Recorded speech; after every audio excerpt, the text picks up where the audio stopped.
My name is Dubfire. That's my DJ and artist name, and I used to be in a duo called Ite, and about 12 years ago I kind of broke away from that and decided to go solo as a more underground kind of techno artist.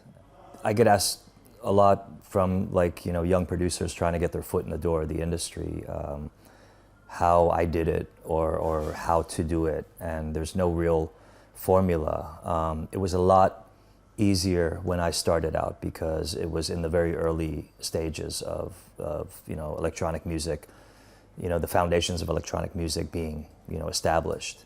There was fewer artists. Being a DJ there was a stigma sort of attached to it. It wasn't like, it was kind of frowned upon in some circles.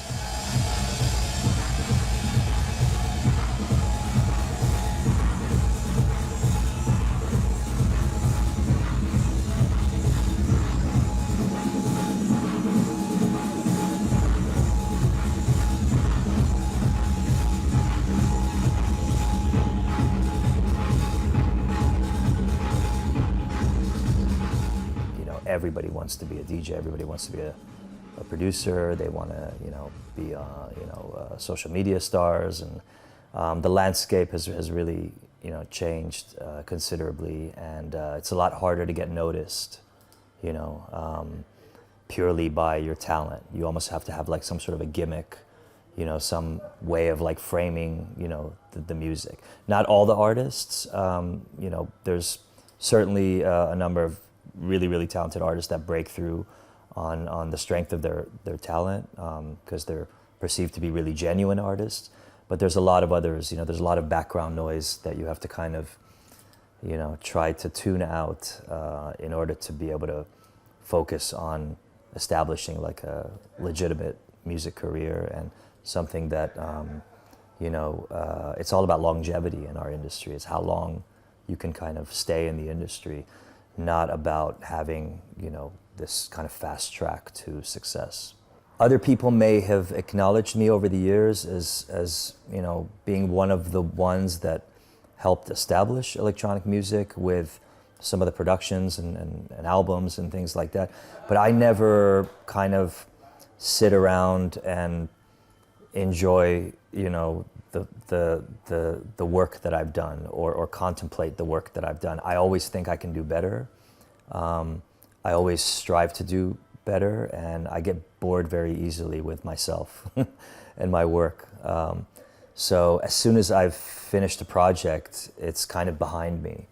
And I'm always forward thinking, and I always think that I can be better, than what I've just finished or my past.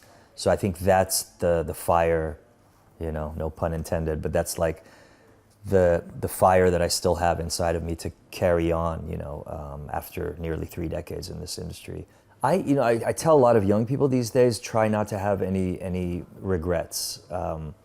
If you feel like doing something or saying something, don't think about the outcomes so much. Don't dwell on the outcomes. I think I would tell myself to be more open-minded and to take more chances, and not be so afraid, because I was a really quiet, shy kid, and there were a lot of times where maybe I needed to take a stand or make a strong decision about something, and I was a bit too agreeable, I guess.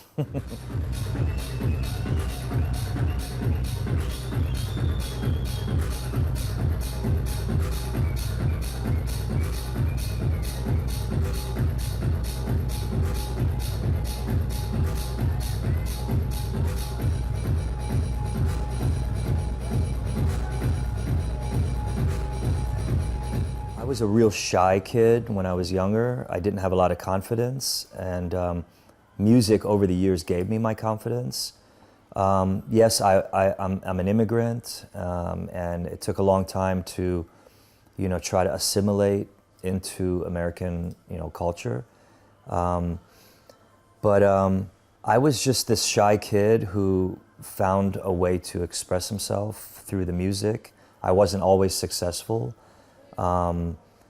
It wasn't easy being from Washington, D.C. Everybody was kind of looking at Detroit or Chicago or New York or London, Paris, all these major, you know, metropolitan cities around the world that had really, really, really strong dance music scenes, different dance music scenes that over the years kind of collided and created new genres and things like that. Washington, D.C. had a few artists, but we weren't really on the dance music map, so to speak. So a lot of people weren't really sure what to make of us. And it took, you know, a number of like high profile remixes for, you know, some international artists on international labels for the global audience that we eventually had to kind of embrace us. Sharam and I, when we first met, we were polar opposites. And it was, you know, those opposing forces that created kind of the spark and eventual, you know, magic of Deep Dish. Of, you know, it was always a compromised work. Sometimes he won, sometimes I won, sometimes we felt like we both won in, you know, communicating our joint vision to our audience. And over the years, you know, you just kind of grow apart. You know, like any relationship, there's a natural life cycle to any, you know, relationship or creative partnership or business partnership or whatever. And we just naturally started to evolve in different ways, you know, and not necessarily, you know, together. We were going down separate paths. And we both felt like it was the right time to try to, you know, establish our own individual identities. And once we did that, we felt that it was okay again to come back together, which is what we did in 2014 with the new single that we had and like the 2-year tour. You know, everything that we do as Deep Dish, again, needs to be driven by new music, because there's been so many years of no activity that our audience, you know, either they've matured and they're out of the scene altogether, or, you know, they don't really understand what Deep Dish is supposed to sound like, and you know, neither do we. So I think it's a question of getting back into the studio and seeing what comes out of us, and that'll help hopefully drive the new creative path forward for us.